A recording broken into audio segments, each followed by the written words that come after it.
Merci à vous de nous rejoindre. Vous êtes formidables. Ce matin, portrait d'une héroïne en blouse blanche. Cette blouse, elle a failli la raccrocher avant d'avoir cette belle idée lumineuse, introduire des doudous pour adoucir le passage des enfants à l'hôpital. Merci Nolwenn Fèvre d'être avec nous ce matin. Alors cette belle aventure des petits doudous, vous allez nous la raconter à plusieurs voix, avec à vos côtés Amandine Keva, chargée de communication chez Moulin Rôti, Laurent Delahaye, responsable de production Seniji. Et puis on a un quatrième invité que vous allez nous présenter. Qui c'est? Alors c'est le dernier de notre famille et c'est le doudou gris et je trouve qu'il est vraiment fier d'être là aujourd'hui. Alors on va parler de doudou évidemment tout au long de cette émission. On a envie de vous demander une petite chose. Est-ce que quand vous étiez petite, vous aviez un doudou, vous ou pas? Eh bien, pas dans mon souvenir. Non, peut-être que c'est un manque. Je l'analyse aujourd'hui, mais non, j'en ai eu plusieurs, dont un qui faisait un peu du bruit, mais non, pas spécialement un doudou comme ont les enfants aujourd'hui. Ouais. Alors cette petite Nolwenn, est-ce qu'elle avait déjà une idée de ce qu'elle voulait faire dans la vie, son métier? Pas spécialement. Non,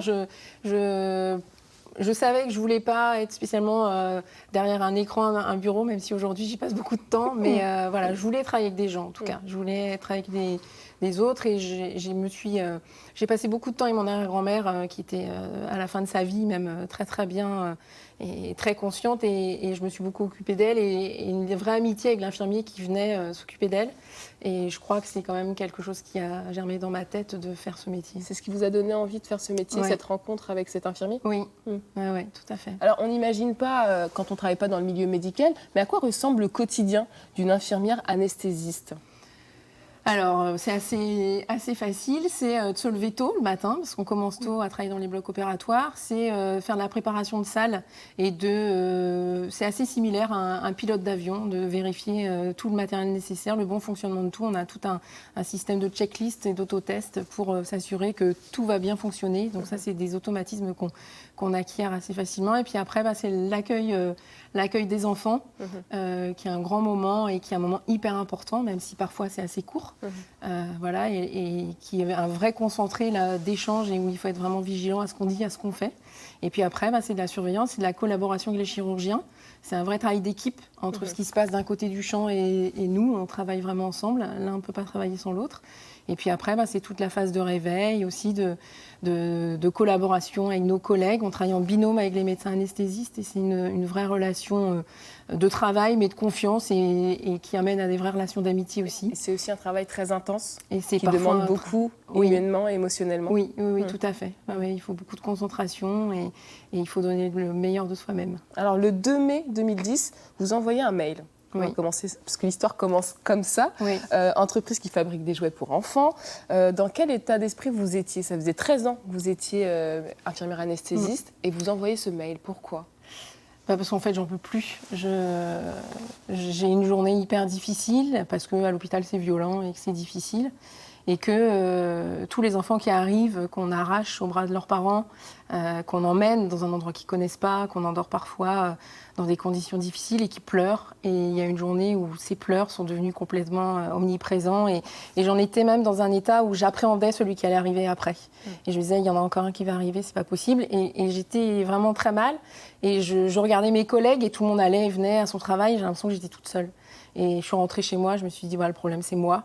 Il faut que j'arrête. Là, c'est plus possible. C'est moi qui supporte pas et on n'a pas le choix. Il faut faire comme ça. Et je me suis rappelé d'un petit garçon qui était arrivé à l'hôpital avec les pompiers en panique, qui s'était fait une fracture du fémur. Et on était tous prêts pour l'endormir. Moi, j'avais un plateau avec des morphiniques puissants pour le soulager. Il hurlait. Et je suis arrivée à côté de lui et à un moment donné, il m'a regardée. Je ne sais pas ce qu'il s'est dit. Il s'est peut-être dit à elle, je peux lui dire. Et il m'a regardée, il m'a dit, j'ai pas mon doudou. Et j'étais avec mon plateau, mais comme une andouille, quoi. Enfin, je peux rien faire. On n'a pas ça, on n'a pas un doudou. Et ce soir-là, en rentrant chez moi, après ses pleurs, je me suis rappelé ce petit garçon. Et je me suis dit, peut-être que d'avoir des doudous, je peux y arriver. Je ne vais pas changer ce système, mais je peux peut-être réussir à avoir un doudou. Et je connaissais l'entreprise Moulin Rôti parce que proche de chez nous et aussi une belle entreprise, je suis allée sur leur site. Et j'ai trouvé contact et j'ai envoyé une bouteille à la mer en disant, aidez-moi. Voilà. Et ce mail, c'est vous qui l'avez reçu. Mais la suite de cette belle histoire, ce sera dans quelques instants. Avant, on part retrouver Evan qui est à la Trinité-sur-Mer. Parce que les petits doudous, ils écrivent une nouvelle page de leur histoire sur mer. Et oui, Anne Fanté, bonjour à toi et bonjour à tous. Je suis en compagnie du parrain de l'association Les Petits Doudous, Armel Tripon. Salut Bonjour. Armel, qui est navigateur ici à La Trinité. Enfin, c'est son port d'attache puisqu'il navigue. Et tu es surtout le parrain de l'association. Pourquoi est-ce que tu as souhaité t'engager dans cette cause? Alors ça a été initié en 2016 en fait sous l'impulsion de Moulin Rôti, une rencontre à Saint-Malo au départ de la Transat anglaise avec Nolwenn Febvre, donc la présidente. Salut Nolwenn. Qui te regarde exactement. Et voilà, ça a été une rencontre assez inoubliable où j'ai ressenti comme beaucoup de gens toute l'énergie que transportait Nolwenn dans ce projet. Et puis ça, voilà, c'était une cause aussi qui me parlait parce que j'avais eu mon fils hospitalisé à 1 an, donc voilà, pour une cause assez grave. Et voilà, donc j'étais assez sensible à confronté aussi à l'univers. À ce sentiment un peu d'abandon au bloc opératoire et de stress. Donc voilà, ça me parlait. Donc maintenant, les petits doudous sont sur la coque de ton bateau, sont aussi à bord. On va en parler dans quelques instants. Est-ce que tu prends aussi des soignants à bord avec toi? On a initié, oui, ça effectivement avec l'association, de pouvoir embarquer le plus possible, voilà, dans notre programme de course, des soignants un peu partout en France. On en a emmené à Toulon, on en a emmené ici à la Trinité-sur-Mer. Et c'est vrai que ce bateau aussi se veut un énorme bol d'air et un soutien pour tous les soignants. Bon, alors ce bateau, justement, on va vous le présenter. Armel, tu as gagné la Route du Rhum en 2018 dans ta catégorie. Tu es arrivé 11e au Vendée Globe et puis tu prépares la Transat Jacques Vabre, pardon, on va en reparler. Est-ce que tu peux nous présenter un peu ton bateau et sa catégorie? Donc c'est un multi-coque, donc 3 coques, trimaran, de 50 pieds, ça fait 15 mètres par 15 mètres, c'est un carré en fait. Voilà, donc aujourd'hui cette classe s'appelle Ocean 50, il y en a un autre devant nous, donc on a mis Erwan Leroux, et c'est 7 bateaux aujourd'hui qui vont concourir pour la Transat Jacques Vabre. Donc on a une classe qui est très dynamique avec des bateaux assez hallucinants, faut avoir navigué dessus pour sentir ce que c'est, mais c'est un peu des kartings en fait. Il va à quelle vitesse? En km/h, On est capable de monter jusqu'à quasiment 70 km/h. Ah ouais, quand même, voilà. C'est un bon petit karting. Ouais. Et si cette vitesse vous arrivez à l'atteindre, c'est aussi grâce à des foils. C'est un peu la grande tendance de la course au large. Donc là, on a un foil qui n'est pas immergé, logique, puisqu'on le voit. Voilà. Est-ce que tu peux nous expliquer comment ça marche? Oui, en fait, là, effectivement, on est au port, donc le foil est ressorti. En navigation, dès qu'on atteint une certaine vitesse, on le met dans l'eau. Et ce foil, en fait, ça agit comme une aile d'avion, finalement. C'est un plan porteur qui va aider le bateau à se soulever.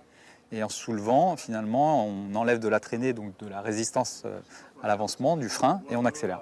Et donc on a atteint des vitesses jusqu'à 35 nœuds, donc 70 km/h. Ça a donné une dimension encore plus excitante, encore plus d'adrénaline sur ces bateaux. Bon, on va monter sur le bateau parce que je voulais qu'on parle justement des doudous. Moi je fais comme chez moi. Parce que vous avez embarqué des doudous pendant ton dernier Vendée Globe, donc ils sont là. Voilà. Est-ce que tu peux nous raconter un petit peu comment ça s'est passé cette opération? En fait, il y a eu... alors celui-là c'était le plus sage d'ailleurs, des 4. Et c'est vrai que... tu faisais suivre la vie de tes doudous pendant la course? Il y a eu des petits moments sympas et symboliques au passage des caps et beaucoup d'interactions effectivement avec les soignants d'un peu partout, même à La Réunion et aux Antilles où c'était rigolo puisqu'on pouvait échanger et puis apporter un peu de soutien. Bon, vous avez un super parrain, Nolwenn. On va continuer à en parler justement. On se retrouve dans une poignée de minutes pour vous faire découvrir cette fois-ci la cabine de pilotage du bateau. À tout à l'heure. À tout à l'heure, Eva. Les petits doudous portés haut et fort sur les mers du globe pour la passionnée de planche à voile que vous êtes. C'est quand même le pied, non? Ah bah carrément, forcément. Et déjà, voilà, c'est un très bel ambassadeur, Armel, et ça a du lien. Toute cette histoire est liée. Et moi, j'adore la mer, j'adore la Bretagne. Et oui, je ne sais pas naviguer sur des gros bateaux comme ça, mais forcément, la planche à voile, c'est quelque chose qui m'aère. Et voilà, la voile, là, je sais que ça peut apporter beaucoup aux soignants aussi, d'aller prendre l'air. La boucle est bouclée entre les petits doudous, la navigation. Oui, complètement. Ouais. Et puis là, de monter un projet avec ce beau bateau qui prend les couleurs des petits doudous et d'embarquer tous les partenaires, c'est d'aller beaucoup plus loin dans l'histoire. Et là, c'est effectivement la Jacques Vabre, la Route du Rhum et puis le Vendée Globe pour viser grand et encore plus loin. Alors, on va revenir au tout début de l'histoire. Donc, vous envoyez ce fameux mail le 2 mai 2010. C'est vous qui le recevez à Amandine Kiva. Vous en recevez beaucoup de mails de ce type ou pas? Oui, alors on en reçoit assez régulièrement. Ouais. On reçoit pas mal de demandes en fait, de petites associations ou de plus grosses associations d'ailleurs. Et c'est vrai que j'ai reçu le mail de Nolwenn directement dans la boîte. Qu'est-ce qui vous a touché particulièrement dans son message? C'était vraiment son message était assez clair en fait. Elle avait écrit qu'il lui fallait des doudous. Est-ce qu'on avait quelque chose à apporter aux enfants? Parce que pour l'instant, ils n'avaient que leur sourire à leur apporter. Et c'est vrai que forcément, nous, ça nous touche. On est créateurs de doudous, on est créateurs de douceur. On ne pouvait pas rester insensible à un appel à l'aide, quoi. Et justement, donc elle vous répond quand même assez rapidement. Et vous, la première fois que vous en parlez à vos collègues, comment ça se passe? En fait, déjà, moi, j'étais très surprise d'avoir cette réponse rapide et que c'était oui, je vous donne des doudous, un carton, bien sûr. Enfin, je me suis dit, mais il y a des belles choses dans ce monde. Vraiment, on a raison d'y croire. Et je les ai amenés au boulot et tout le monde était aussi stupéfait que moi. Mais ils te les ont donnés, comment c'est possible? Et là, c'était un déclic parce qu'on les a donnés aux enfants et c'était vraiment... Ça a opéré tout de suite. Il y a un enfant qui m'a dit, tu me donnes ça parce que j'ai été fort. Bah oui, clairement, tu as été très fort et tu le mérites. Et voilà, et là, ça a été un vrai déclic, évidemment. Et comment arrive dans la foulée l'idée de recycler des outils chirurgicaux pour financer ces doudous? Voilà, le carton est vide et il faut en acheter d'autres, même si Moulin Routy nous a plus qu'aidés. Mais il y a un moment où il faut quand même créer cet assaut et avoir un budget. Et en même temps, moi j'étais choquée de voir qu'à la maison on triait bien et qu'au bloc et à l'hôpital on triait n'importe comment. Et on cherchait de l'argent. Et j'étais au bloc avec Charlotte, une anesthésiste, et je vois le chirurgien jeter un fil de bistouri électrique. Et je lui dis, regarde, en plus c'est des déchets qui coûtent très très cher aux hôpitaux. Parce que c'est du cuir et de l'inox aussi. Oui, oui. Et je le dis, il n'y a rien de contaminé, il est juste jeté, il n'a pas été utilisé. Et je l'ai pris, on l'a dénudé, et je me suis retrouvée avec une bobine de cuivre. Et j'ai dit à Charlotte, mais tu imagines sur le CHU de Rennes toutes les quantités? Et elle me dit, mais oui, tu as raison, il faut les récupérer. Et l'idée est partie comme une traînée de poudre. Et on a vu les fils arriver, et on avait trouvé un moyen de financer notre association. Alors ça fait maintenant 10 ans que Moulin Routy accompagne les petits doudous. Est-ce que vous avez une idée du nombre de doudous qui ont égayé la vie d'enfants? C'est très compliqué de donner un chiffre, c'est plusieurs dizaines de milliers, ça c'est sûr. Mais il n'y a pas eu que des doudous. En fait, au départ, il y avait aussi beaucoup de jeux, il y avait des coloriages, des crayons, des petits ballons. C'est impossible en fait de donner un chiffre précis, mais oui, c'est plusieurs dizaines de milliers de produits qui ont été distribués aux enfants. Alors cet effet apaisant, on pense qu'il fait du bien aux enfants, mais est-ce qu'il fait aussi du bien aux parents finalement? Oui, je pense qu'il fait du bien aux parents parce que c'est aussi un signe de notre bienveillance et de se dire que quand leur enfant était avec nous, on a eu cette attention-là. Et on a eu plein de messages des parents, effectivement, qui nous ont dit merci pour le doudou, qui nous ont demandé d'en acheter d'autres. Oui, ça fait du bien aux parents, ça fait aussi beaucoup de bien aux soignants de donner ce doudou. Alors depuis on ne vous arrête plus, en 2015, vous décidez de lancer un jeu interactif. Le héros, c'est moi. C'est simple, encore une fois, mais il fallait y penser. En fait, l'idée, c'est qu'on pensait vraiment que ce jeu existait. Et on s'est dit, il va falloir rendre les enfants acteurs de leur parcours et les faire jouer, que ça devienne ludique. On rêvait même de se dire, ils vont venir en jouant au bloc.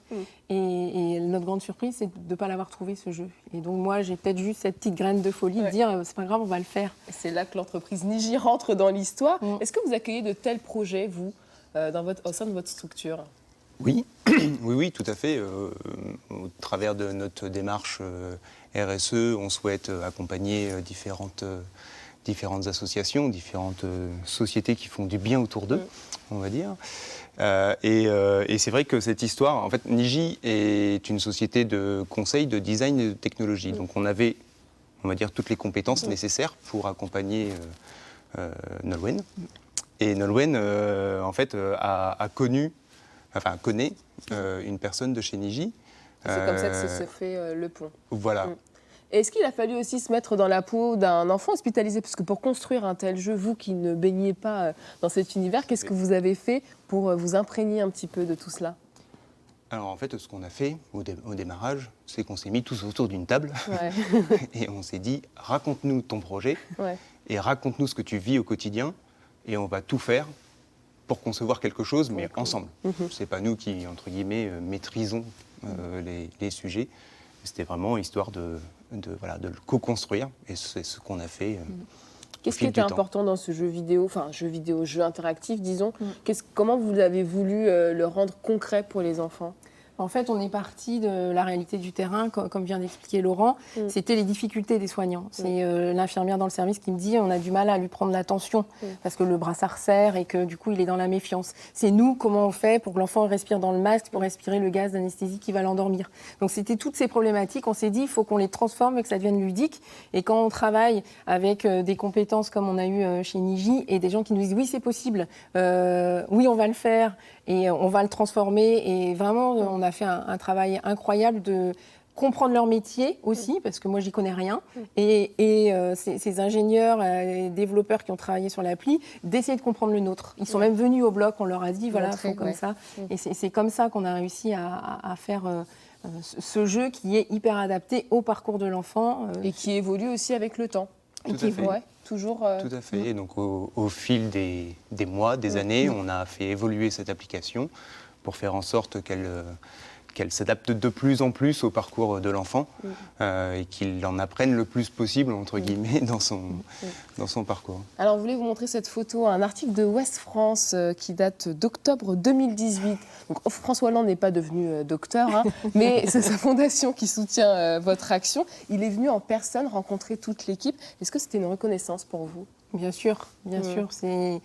Je me rappelle encore où j'étais, où ma collègue m'a appelé pour me dire qu'on avait le prix de sa fondation, La France s'engage, parce que je me doutais, c'est un très beau label pour l'entrepreneuriat social et solidaire. Et je savais que c'était un cap pour nous, parce que c'était des moyens importants qu'on n'avait jamais eus, et aussi un soutien d'un président, et une reconnaissance pour toutes les assos et pour notre modèle, et une légitimité. Voilà. Et il est venu voir à Rennes pour comprendre vraiment comment on recyclait, pour vraiment aller au fond de notre projet qu'il connaît très très bien. Et d'ailleurs, vous allez le revoir très prochainement, oui, je crois. Voilà, là, j'ai été nommée chevalier de l'Ordre national du mérite, et cette décoration remise par François Hollande est encore tout un symbole pour moi et pour toutes les assos, les petits doudous. Alors aujourd'hui, cette tablette et ce jeu interactif peuvent être prescrits sur une ordonnance. Ça aussi, c'est une reconnaissance pour vous de dire, bah voilà, le soin ne passe pas que par l'acte médical stricto sensu. Oui, exactement. En fait, voilà, on n'est pas là que pour jouer. Et quand on fait de l'anesthésie, il y a un côté très sérieux, bien évidemment. Et quand on utilise des outils comme ça, on l'a évalué. On a travaillé avec des psychologues de Rennes pour justement évaluer cet outil et voir l'impact qu'il avait sur l'anxiété des enfants. Et avec les résultats, c'est comme ça aussi qu'on a fait évoluer l'application. On s'est rendu compte qu'il y a des endroits où il fallait peut-être raccourcir, rallonger les différentes actions. Et donc ça, c'est vraiment quelque chose de très important. On ne fait pas n'importe quoi. Et mon chef de service, le professeur Éric Vaudet, très vite m'a dit j'ai l'impression que ce jeu est plus efficace sur l'anxiété des enfants que des médicaments. Et on va l'évaluer. Et c'est comme ça que ce jeu est devenu une prescription médicale. Grand moment pour moi de voir qu'il apparaissait dans le dossier de soins et qu'on enlevait des médicaments pour leur prescrire cet outil numérique. Allez, on va reprendre la direction de la Trinité-sur-Mer où Evan rencontre ce matin Armel Tripon qui va porter haut et fort les couleurs des petits doudous pour sa prochaine Transat Jacques Vabre. C'est à toi, Evan. Moi, je croyais que j'avais pas le pied marin, mais en fait, ça va. Moi, c'est parce qu'on n'est pas en mer aussi. Armel, tu vas nous faire visiter un petit peu ton bateau, là où tu vis pendant des semaines et des semaines quand tu pars en course. Ça commence par l'endroit qu'on ne voit pas très souvent, c'est le poste siège. de bar. Et il y a déjà un doudou à la barre, si vous. Ils sont partout, les petits doudous. Alors en fait, effectivement, on passe en double là, sur la Transat Jacques Vabre avec Benoît. On va faire des quarts de bar, donc on passera 2 heures ou 3 heures à la barre et puis on alternera chacun notre tour. Donc on va passer beaucoup de temps à barrer parce que c'est là où le bateau, on arrive à le faire avancer le plus vite possible. En solitaire, c'est encore différent, mais en double, en tout cas, on barre beaucoup. Alors justement, en solitaire, comment tu fais? Parce que d'un moment, t'es pas surhumain, il faut quand même dormir. Et oui, donc on a un pilote automatique qui va tout droit. Après, il faut le régler, il faut s'en occuper, mais le principe, c'est ça. Et ça nous permet de manœuvrer, de dormir, de manger, de se reposer, de faire de la météo, de la stratégie. Voilà. Parce que dans ce bateau, il y a toute une partie de vie. Ouais. Qui est toute petite, on ne peut pas vous y emmener parce que ça passe pas avec la caméra, mais tu peux peut-être nous décrire un petit peu ce qu'il y a sous nos pieds. Ouais, alors on est là dans la partie cockpit où on va faire toutes les manœuvres avec la colonne de moulin à café, les winches et puis toutes les ficelles, les boots on dit, donc qui reviennent pour manœuvrer les voiles, les hisser, les ranger et les régler. Et puis dessous c'est la partie navigation. Voilà, donc on a une partie au sec. Voilà, c'est un tunnel en fait très étroit, ça fait 1,50 m de large et on a juste une bannette pour dormir, un petit coin ordinateur et un petit réchaud. Bon, ça, tu parlais du moulin à café. Ça sert alors, il y a aussi un doudou ici. On en a mis partout. Ça sert à quoi exactement? Donc le moulin à café, ça sert à activer donc les 4 winches qui sont là, les 3, et qui permettent de hisser les voiles et les régler. Voilà. Donc c'est un démultiplicateur de vitesse. Sauf que là, je la vois pas, la voile, elle est où? Ah oui, mince. Ah mince. Mais il est où le mât Il nous d'ailleurs? manque quelque chose. Il nous manque un mât. Voilà. En fait, le mât a cassé sur la dernière course, il est en réparation, on va le récupérer d'ici la fin du mois. Bon, et vous profitez aussi de ce moment où le bateau est un peu à quai pour le passer prochainement aux couleurs de l'association?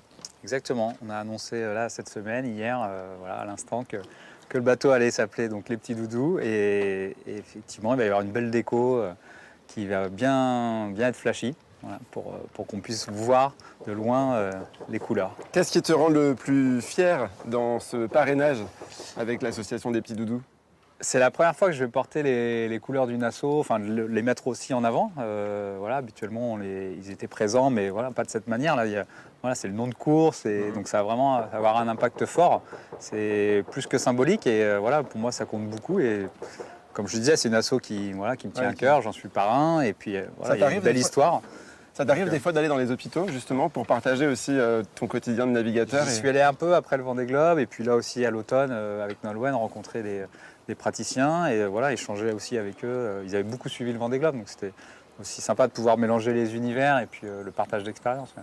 Bon, et tu travailles sur un futur bateau qui serait 100% écolo, ou presque, avec à partir d'avions recyclés. Et ça, tu vas nous en parler dans un instant. On se retrouve tout à l'heure pour vous continuer à vous faire visiter justement ce bateau en même temps. À tout à l'heure. À tout à l'heure, Evan. Alors, il paraît que si vous n'aviez pas été infirmière, votre rêve, ce serait de devenir windsurfeuse professionnelle. Eh bien oui, c'est vrai. De temps en temps, l'été, je me dis finalement, quand je serai grande, je vais faire ça. Oui, non, la windsurf, c'est vraiment quelque chose enfin, c'est une passion, et c'est quelque chose qui vraiment me fait du bien, et c'est naturel parce qu'on est avec le vent, la mer, et d'avancer, c'est assez magique dans des lieux incroyables. Et ça impose le respect. Et puis physiquement, ça fait du bien aussi. C'est une certaine exigence. Et puis ça donne des bonnes leçons parce qu'on se prend quelques vagues, on est ramené au bord et puis il faut repartir. Donc c'est aussi une bonne école. Et la mer, ça impose à avoir une certaine discipline et de rigueur et de prudence. Donc je trouve que c'est des éléments... Mais bon, je crois que ma carrière est un petit peu mal en point quand même. Et c'est quoi vos spots préférés de planche à voile en Bretagne? Alors moi, j'adore naviguer dans la baie de Lancieux, puisque je suis assez souvent à Saint-Briac, et entre les Ébiens et Saint-Jacques, et voilà, je trouve que cette baie est magnifique. Je vais aussi très souvent dans le Finistère, puisque ma maman habite à Santec, à côté de Roscoff, et que mon plaisir, c'est de partir de chez elle en combinaison dans le jardin et d'aller jusqu'à l'île de Bas qui est en face. Donc ça, c'est vraiment des petits plaisirs solitaires, mais qui sont énormes. Et vous pensez à quoi quand vous êtes sur votre planche à voile?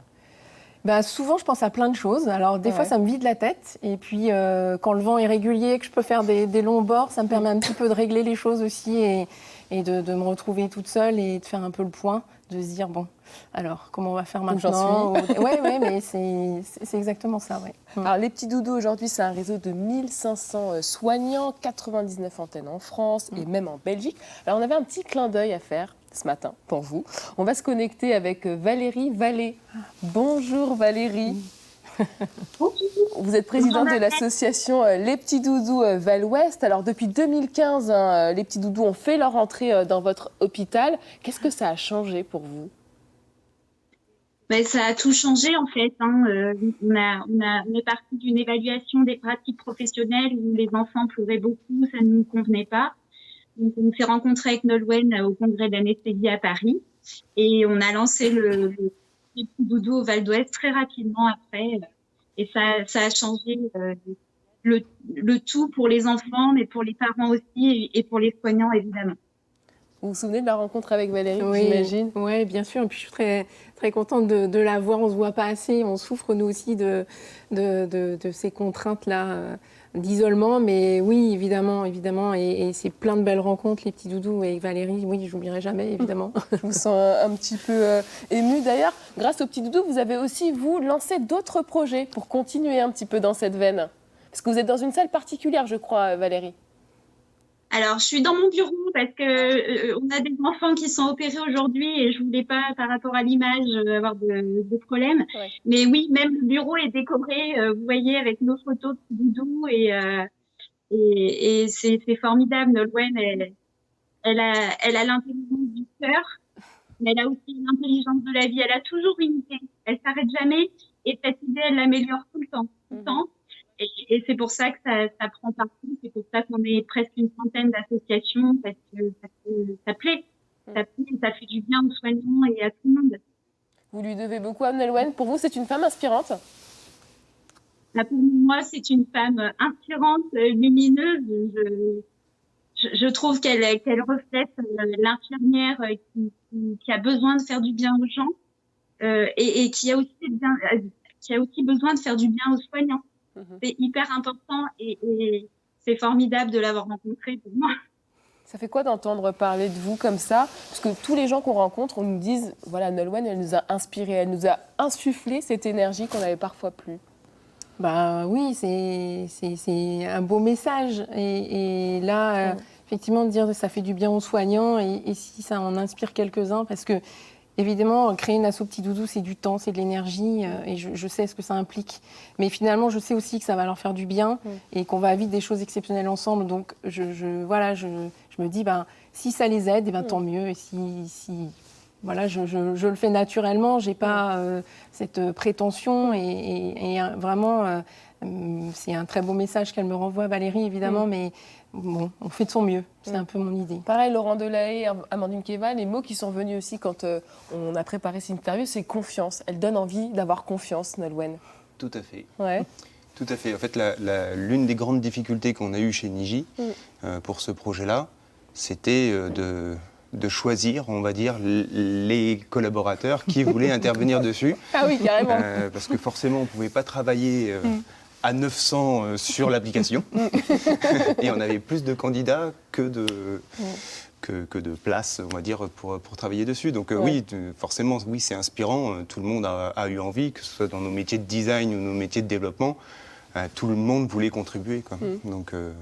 Et pour vous, chez nous, c'était pareil. C'est vrai que quand on voit l'enthousiasme et le don de soi des soignants, c'est vrai que forcément, ça donne envie. Et ils sont hyper dynamiques, toujours 1000 idées à l'heure. Forcément, c'est encourageant. Nous, on n'a pas envie de les laisser de côté. On a envie de les accompagner au mieux. Et c'est pour ça qu'on a créé aussi les ours. C'était pour aller encore plus loin dans notre démarche et encore plus loin dans l'accompagnement de l'association et de tous les gens qu'on a rencontrés. Valérie Vallée, on va bientôt vous laisser. Est-ce que vous avez un dernier petit mot? Eh bien, le dernier petit mot sera pour notre nouveau bateau. Ouais. Hein, voilà. C'est magnifique. Merci Armelle, merci Nolwenn. Voilà encore une belle aventure. Merci beaucoup Valérie Vallée d'avoir pris le temps d'être avec nous ce matin et on vous souhaite encore plein de belles choses pour votre association Les Petits Doudous. Merci beaucoup. Merci à vous. Nolwenn, qu'est-ce que finalement cette aventure elle a changé en vous? Quand vous regardez en arrière, ça fait 10 ans, qu'est-ce que ça a changé dans votre vie? Ça a changé beaucoup de choses parce que les doudous, parfois on m'appelle Madame Doudou, on m'appelle aussi Madame Ferraille, on m'appelle plein de noms assez rigolos, mais ça a changé énormément de choses. Ma famille est très impliquée, ma mère nous a aidés dès le début, ma sœur travaille sur l'organisation de notre réseau, mon mari il passe aussi beaucoup de temps et surtout me soutenir. Et c'est vraiment... et puis les doudous sont à la maison, mes enfants les pluches, tout le monde est impliqué, donc ça a vraiment changé ma vie. Ça a changé surtout ma vie à l'hôpital, parce qu'aujourd'hui, je travaille à mi-temps sur ce projet, à mi-temps en anesthésie, et c'est indispensable de rester aussi dans mon métier. Mais oui, cette vie, elle est différente, évidemment, et j'ai vécu des moments incroyables. On parlait de François Hollande, j'ai été invitée aussi par Emmanuel Macron à l'Élysée. Voilà, j'ai rencontré des navigateurs. Quand Amandine m'appelle et me dit « Viens à Saint-Malo rencontrer Armelle Tripon », je lui fais confiance, là. Elle me dit « Ça va te plaire ».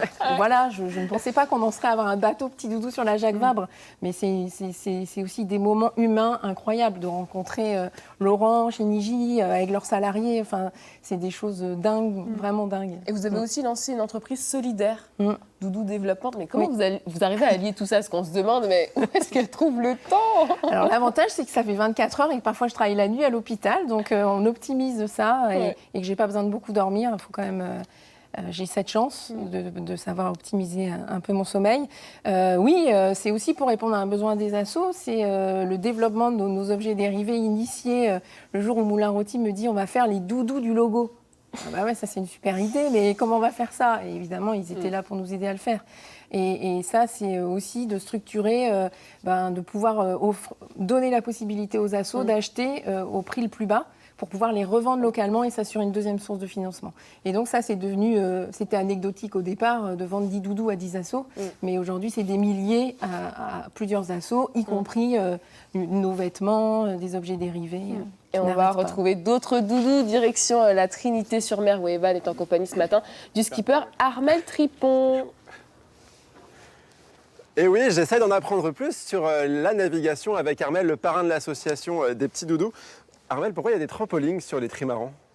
Pour être le plus léger possible, en fait. Plus ces bateaux sont légers, plus ils avancent vite.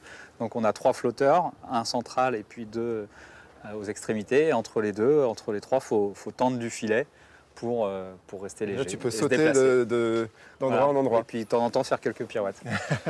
Ça, je demande à voir. Oula. On va continuer à marcher un petit peu. Alors, Nolwenn disait que pour la Transat Jacques Vabre, le bateau va s'élancer aux couleurs des petits doudous. Donc la Transat, elle commence le 7 novembre pour aller en Martinique cette année, c'est ce que tu me disais. Comment est-ce que tu t'entraînes? Alors dès que j'aurai un mât, déjà, on va reprendre. Et on a beaucoup navigué avec donc Benoît, mon coéquipier, avec tout le circuit Pro Sailing Tour. On est allé en Méditerranée, on est allé aux Canaries également. Et puis là, on va reprendre avec les premières dépressions et aller se frotter à du temps un peu plus rude. Justement, la météo, c'est vraiment un facteur clé dans la réussite de la course. Ça fait partie effectivement des facteurs. On peut jouer sur la météo, la stratégie, le placement. Et puis après, il y a aussi la vitesse, la manière dont nous, on va réussir à mener ce bateau à son potentiel maximum, la manière dont on va gérer aussi notre binôme, savoir se reposer au bon moment, être frais quand il faut, attaquer quand il faut. Enfin voilà, il y a tout un ensemble de paramètres. Il y a une sacrée gestion. Oui. Après la Transat Jacques Vabre, que tu vas gagner, c'est sûr. Non, ça risque de porter la malheur. route du Rhum. Ouais, il y aura quoi après? La route du Rhum? Il y aura la route du Rhum en 2022, novembre 2022. Et ensuite, 2024, le Vendée Globe avec ce projet de nouveau bateau. J'ai teasé un petit peu tout à l'heure. Est-ce que tu peux nous donner plus de détails? Ouais, on a démarré, en fait, on a initié un partenariat avec Airbus Nantes pour récupérer une petite partie du carbone déclassé qui est en fin de vie. Et ce carbone qui est donc plus utilisable pour l'aéronautique, par contre, a encore toutes ses propriétés pour construire un bateau de course. Donc c'est le carbone du fuselage des avions, des ailes, fuselage, de certaines parties en fait, qui est non utilisé. Voilà. Et donc ce carbone, au lieu de le jeter, on le remet en fonctionnement. Donc c'est une forme d'économie circulaire pour en faire un bateau de course performant. Voilà. Et puis on va aussi récupérer le titane. Donc ça c'est avec l'assaut. Nolwenn est déjà au boulot pour récupérer le titane dans différents hôpitaux qu'on va ensuite réutiliser aussi. Le titane qui est utilisé dans des prothèses. Dans les prothèses, ouais. Voilà. Qui va être utilisé sur le bateau. Donc un bateau quasiment 100% recyclable. C'est un peu le but, essayer d'initier une nouvelle démarche et puis d'être un peu plus vertueux dans notre sport. Bon, la dernière question avant de se quitter, c'est quoi ton plus beau souvenir avec l'association? Alors, il y en a plein, mais c'est vrai que peut-être la première fois où finalement Nolwenn est montée à bord du Multi 50, c'était pour le Tour de Belle-Île ici. Et je ne sais pas si elle s'en souvient, et voilà, on avait gagné cette première course. Donc ça avait un peu scellé notre partage. Et de soir, elle m'avait mis, comme c'est une combattante, elle m'avait mis un peu la pression. Elle m'a dit si on ne gagne pas, de toute façon, on change de skipper. Bon. Oula, ça rigole pas. Bon, l'avantage, c'est que tu as gagné. Maintenant, tu es là et tu es le parrain de l'association. Il y a des petits doudous partout. Merci beaucoup, Armel. On te souhaite bonne chance Evan pour la Transat. Et bravo pour ce que vous faites, Nolwenn, Armel et toute l'équipe. Bravo. Et voilà, c'est à vous. Je ne sais plus quoi dire parce que je trouve ça trop bien. Merci beaucoup, Evan. Merci, Armel Tripon, d'avoir été avec nous. Alors, il y a quelqu'un qui compte beaucoup pour vous, qui a tenu à vous faire un petit clin d'œil. Il nous a envoyé cette photo. On va regarder. C'est un tigre. Qu'est-ce que c'est que ce tigre? C'est qui nous a envoyé cette photo, vous savez? Oui, je pense que c'est David qui est le dire comme des doudous, qui est Ouais. mon collègue et qui est vraiment quelqu'un d'hyper important. Et ben raté, c'est pas lui. C'est pas lui? Non. Ses initiales, c'est EW, celui qui nous a envoyé cette photo. Excellent. Il s'appelle comment? Éric Vaudel? Oui, c'est bien lui. Eric a décidé d'être là Non. aussi avec nous ce matin. Alors, vous pouvez Non, prendre la place de Non. petit doudou. Alors, Eric Alors Baudet, là- vous travaillez ensemble en fait. Ben oui, et puis j'en parlais tout à l'heure, Ouais. parce que c'est lui qui a décidé de prescrire le jeu Le Héros c'est toi comme un outil de soin. Mhm. Ouais. Alors, cette photo, quand même, elle mérite quelques explications parce que nous, on ne comprend pas ce que c'est. Qu'est-ce que c'est? C'est quoi ce tigre? Eh ben, c'était la mascotte. Je dis Ouais. c'était parce que je crois qu'elle a disparu. Oh non! Et un jour, Nolwenn m'a prêté Tigrou Ouais. pour que je l'emmène faire un tour en ULM.